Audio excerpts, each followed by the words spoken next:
Hi friends, நான் தான் உங்கள் செல்வி கோபி. இப்போ நம்ம பார்க்குற மாடல் வந்து boat earbuds 800 model. Sound quality நல்லாயிருக்கும். டால்பி ஆடியோட உங்களுக்கு சப்போர்ட் இருக்குது.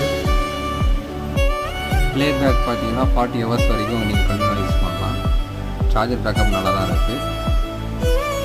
கலர் வந்து கிரே கலரு, நல்ல பாக்ஸ் குவாலிட்டி நல்லா சூப்பராக இருக்குது.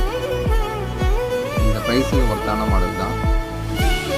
நாய்ஸ் கேன்சலேஷன் மட்டும் கிடையாது, மற்ற ஆப்ஷன்லாம் நல்லா இருக்குது. வீடியோ பிடிச்சிருந்தா லைக் பண்ணுங்கள், சப்ஸ்கிரைப் பண்ணுங்கள்.